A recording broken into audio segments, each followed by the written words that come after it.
आज के freedom express के एपिसोड में आज हमारे पास एक बहुत ही अहम शख्सियत, जिन्होंने पूरी जिंदगी कांग्रेस, गांधी और नेहरू और आजाद की फिक्र को चलाया है। हिंदुस्तान में उनका एक मखसूस मुकाम भी है। बड़े बड़े ओहदों पर रहे, वो चीफ मिनिस्टर रहे, वो मिनिस्टर रहे, वो पार्लियामेंट के मेंबर रहे, वो पार्टी के लीडर रहे। हर जगह उन्होंने ये बात साबित कर दी कि वो उस हिंदुस्तान के लीडर हैं जिसका ख्वाब गांधी और नेहरू और आजाद ने देखा था। मेरी खुशनसीबी है कि आज मैं हमारे बहुत ही अजीज हरीश रावत जी के साथ हूँ। उन्होंने गुफ्तगू कर रहा हूँ, ये कोई इंटरव्यू नहीं है मैं, बल्कि ये गुफ्तगू है और हम अपने नौजवान साथियों को बताना चाहते हैं कि जिस हिंदुस्तान का तस्वुर हमारे बुजुर्गों ने किया था, उसको आज भी वो अपने कंधे पे लेके चल रहे हैं। आज हम उनसे पूछना चाहते हैं कि जिस हिंदुस्तान का तस्वुर हमने और आपने किया था अपने बचपन में, क्या वो हिंदुस्तान अभी उस सिमत जा रहा है या बदल गया है? हरीश भाई, आपसे पूछना चाहता हूं, आपकी बड़ी लंबी जिंदगी सियासत में गुजरी है, क्या ये हिंदुस्तान उस तरफ जा रहा है जिसका तस्वुर नेहरू और गांधी ने किया था? ये बड़े दुर्भाग्य की बात है कि जिस समय हमको गांधी के वसूलों से और आजादी के वसूलों से, बल्कि मैं एक कदम आगे बढ़ करके कहना चाहता हूं कि सनातन धर्म की परंपराओं से, उसके वसूलों से और गहराई के साथ अपना जुड़ाव रखना था। हमने ऐसे समय में अपने आप को कुछ भटका दिया है। आज जिस तरीके का देश में माहौल है, कोई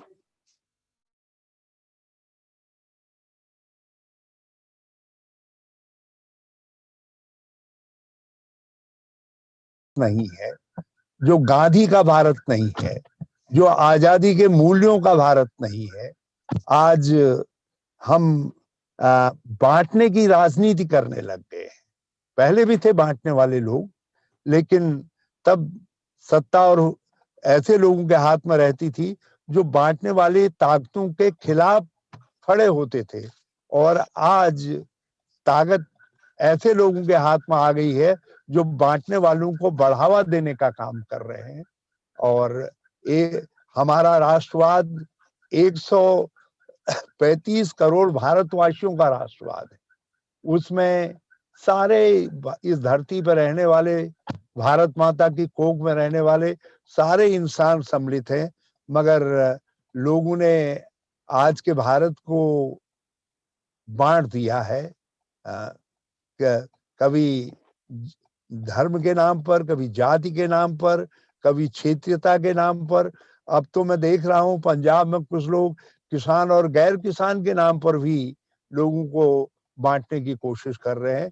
तो आज मेरी तो भगवान से प्रार्थना है, गांधी बाबा का कल हमने बलिदान दिवस ही समझिए, उनकी पुण्यतिथि थी, वो मनाई और उनको श्रद्धांजलि दी। तो गांधी बाबा फिर तुम्हारे आपके सपनों का भारत, हमारी आजादी के मूल्यों का भारत बन सके, उसके लिए सबको शक्ति दे, ताकत दे।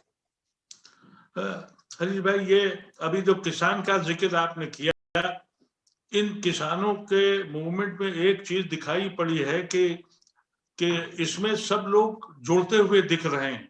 इसमें मुझे अंदाजा हुआ कि वेस्टर्न यूपी में जब ये जाट और मुसलमान ये सब बढ़ गए थे दंगों में, लेकिन मैंने ये महसूस किया कि अब बिरादरी और मजहब की बात नहीं हो रही है, अब किसान की बात हो रही है। इसमें आपकी पार्टी को बहुत आगे बढ़ चढ़ के हिस्सा लेना चाहिए, ऐसा मुझे एहसास होता है। लेकिन मुझे लगता है कि सिर्फ राहुल गांधी के बयान हो रहे हैं, लेकिन आम कांग्रेस के लीडर्स बहुत आगे नहीं आ रहे हैं। मैं समझता हूं ये एक बेहतरीन मौका है कि हम आज किसानों के साथ खड़े हों, क्योंकि किसानों, इस मुल्क की आत्मा गांव में रहती है, किसानों के दिलों में है।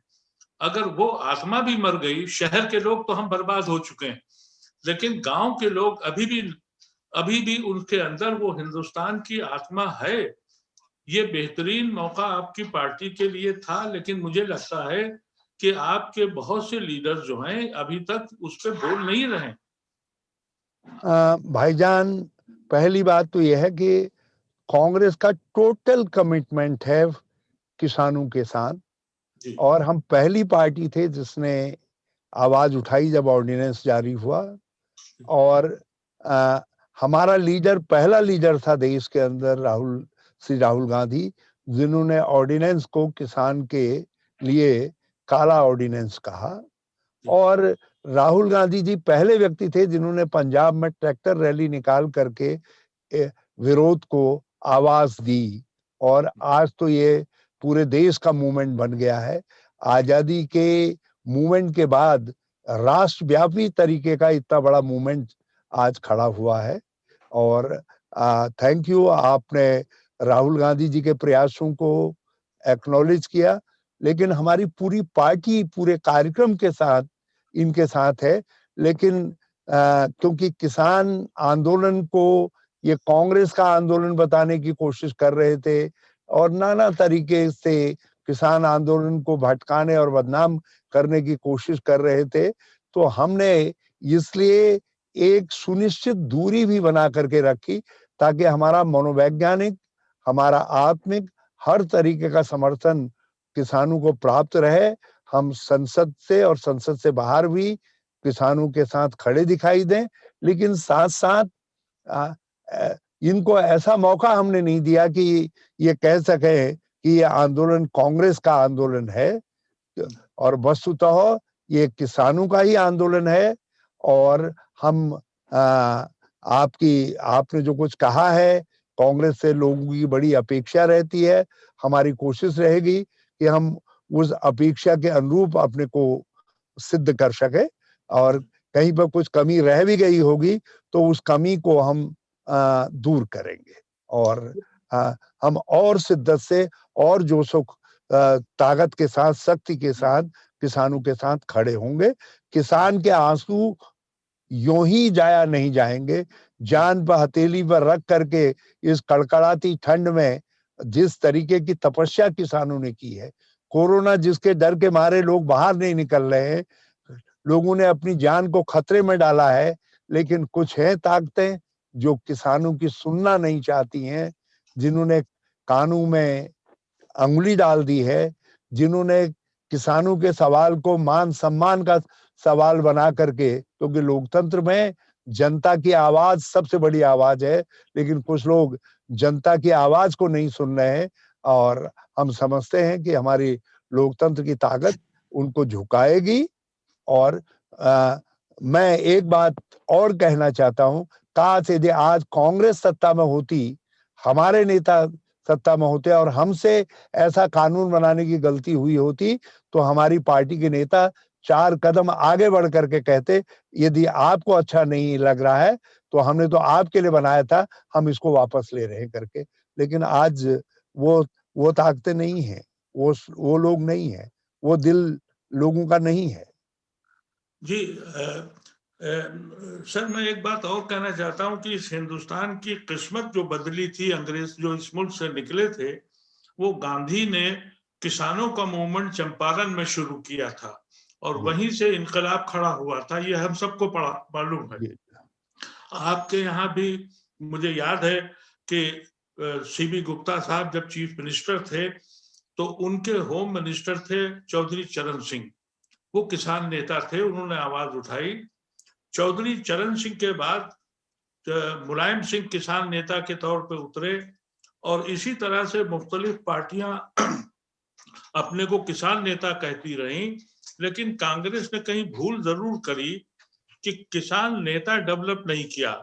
एक एक एक जिस अब तो आपका अलग स्टेट है, मैंने अपने 70 साल और ये 50 साल के सियासी गलियारों में घूम के देखा, एक मैंने सिर्फ आपको पाया कि आप किसानों से और लोगों से मिलते रहे। जब आप चीफ मिनिस्टर थे तो मैं कई बार आपके यहाँ गया और मैंने देखा कि आप आवाम के आदमी थे, लेकिन लेकिन अब ये बात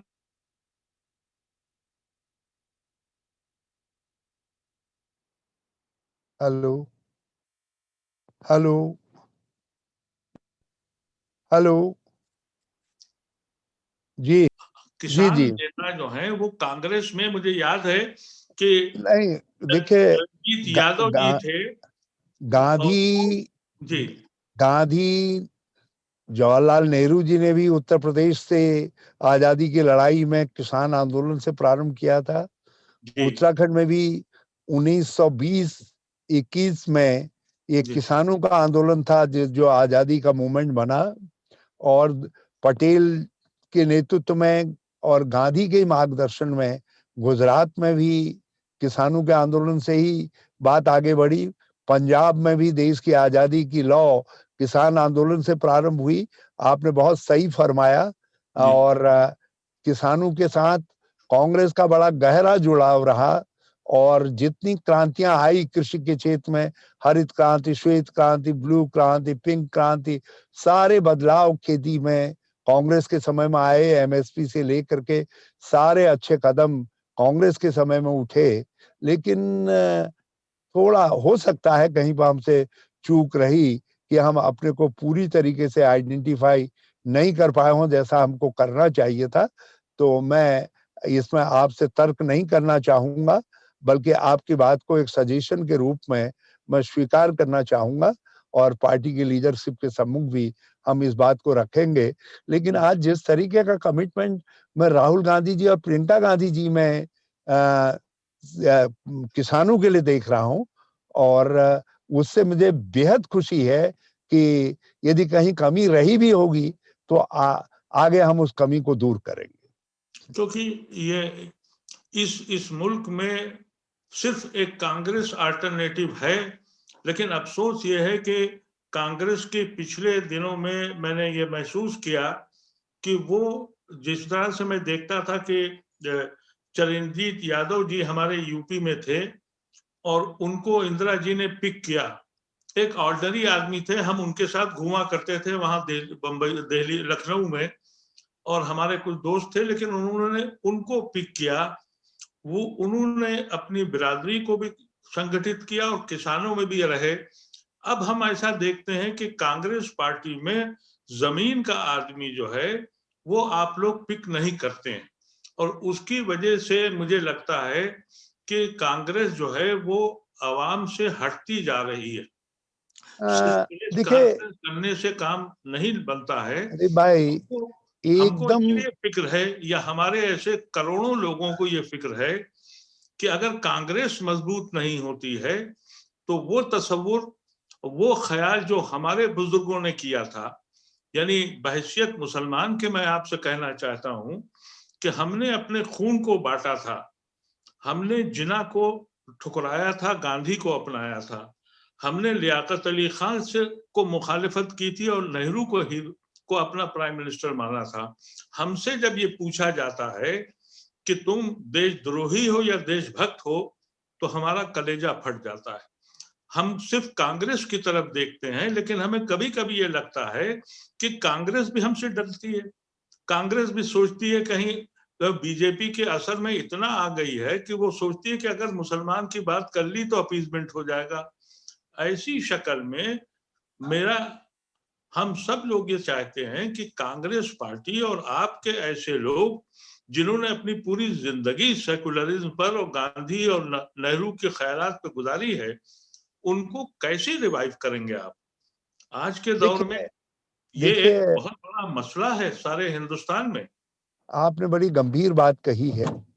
और हमारी पहली कोशिश जो आपका सुझाव था कि हम जमीनी स्तर पर और अपने जुड़ाव को मजबूत करें, राहुल गांधी जी के नेतृत्व में, सोनिया जी के मार्गदर्शन में हम इसको करेंगे, इसको जी आगे बढ़ाएंगे। जी दूसरी बात यह है, देखिए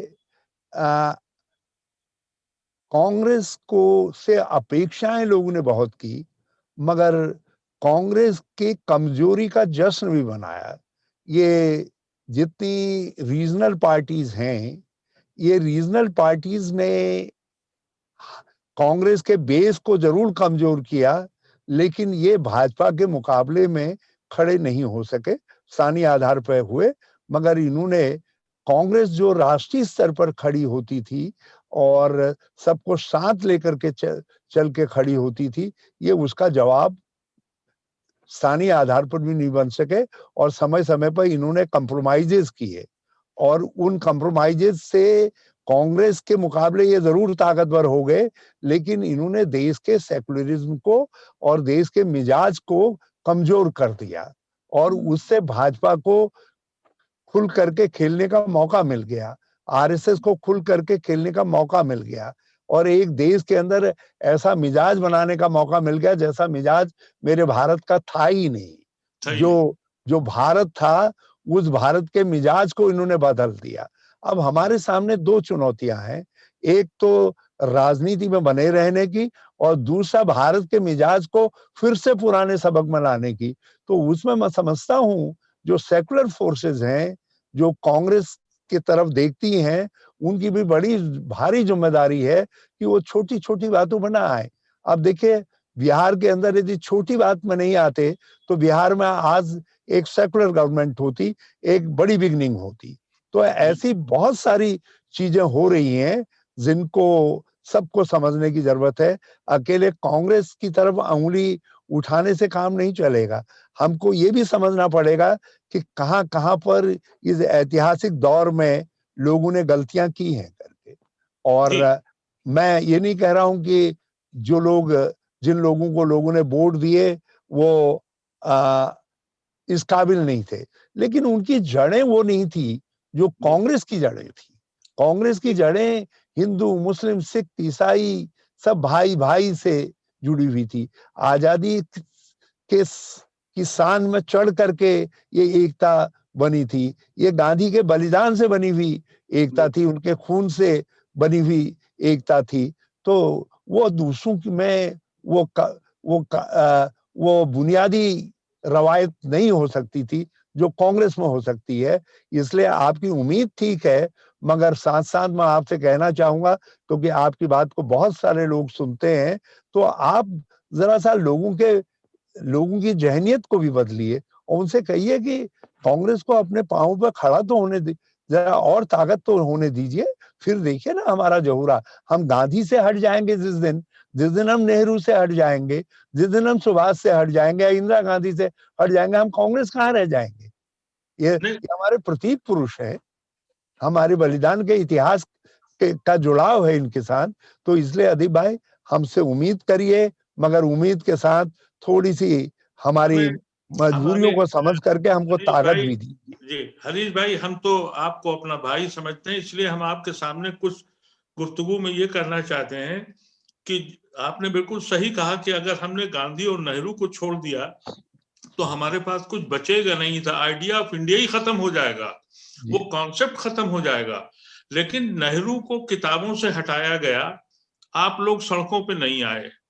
नेहरू को विलेन बताया गया, आप सड़कों पे नहीं आए। यहां तक कि जब प्राइम मिनिस्टर यूएन में गए तो उन्होंने सारे प्राइम मिनिस्टरों के नाम लिए और नेहरू का नाम नहीं लिया, जिसने इस हिंदुस्तान की बुनियाद रखी थी, और आपने पार्लियामेंट चलने दिया।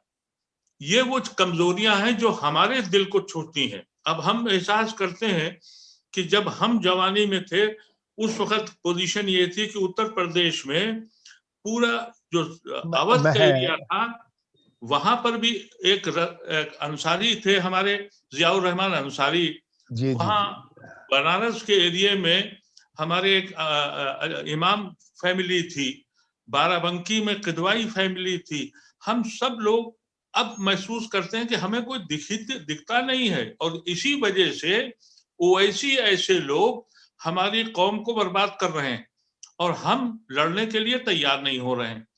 ये आप एक बात में बिल्कुल बेफिक्र रहिए, जिस तरीके से नेहरू, गांधी और उस सोच के लोगों को लक्ष्य बनाया जा रहा है, उसके खिलाफ हम पूरी तरीके से सन्नद्ध हैं, लड़ाई लड़ेंगे और जान दे करके भी लड़ेंगे।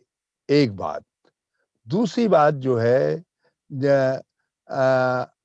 जो पुराने लोग हैं, जरा सा थोड़ा सा एक बार सबको अपनी बाहें फड़काने की जरूरत है, लेने की जरूरत है। और इन्होंने बहुत अपने लिए मुसीबत ली है।